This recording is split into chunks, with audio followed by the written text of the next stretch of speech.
I'd like to ask them to change the perception. So Green New Deal. Green New Deal was an example that already policymakers and the politicians are thinking that green can be the driver of economic growth, right? So there's a proof already. So it's no longer just a talk. Already governments acting on it. So already G20 agreed about investing about 1% of GDP for green industry, green side and the green issues. So actually it's already something already in the making, and the people are already doing something. So this is a very important point. And also another very important point, it can be done by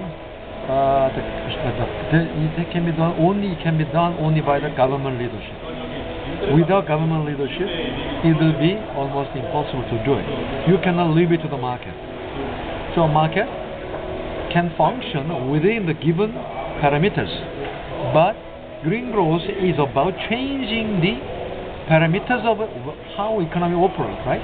So it can be only done by the governments. Of course, government has to concern with the people and the business, but ultimately tax policy, for example, like a carbon tax or eco-tax reform, these are the policy initiatives that governments can do. It cannot be done by the market. So political leadership is absolutely essential. Without it, there's no green growth at all. But why government politicians should provide such a leadership? Because it can generate more jobs and more growth and more competitiveness, improve quality of your growth.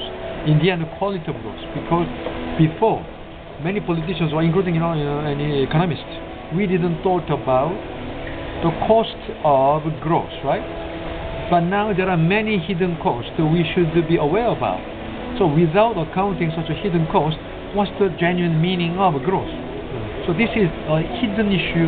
Not many have answered for it. But there are many people who say, is it ecological cost like climate change only? No, there are much broader costs. Traffic congestion, for example. Traffic congestion is not ecological issue. It's actually economic issue. Of course, there are CO2 emission comes up more, so ecological dimension there. But how do you lost the economic opportunity cost? Because as I said, 3% of GDP is being lost in Korea. But it may not be Korea alone only. Many other countries in the region are losing a lot more than 3% of GDP simply because of traffic congestion. Even in Bangladesh or in Bangkok, everywhere, even in Kuala Lumpur, you have a terrible traffic congestion there. But nobody yet calculated that lost economic opportunity cost yet. That's why they simply don't know about it. But we have to start to count on it. Otherwise, we don't know about it.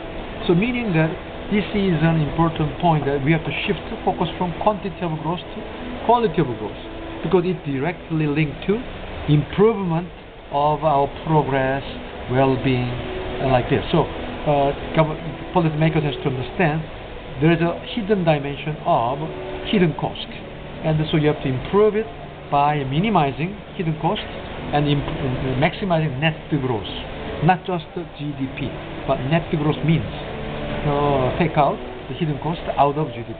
Then it is a net, genuine growth. So I hope that policymakers should focus on genuine net growth rather than just gross growth.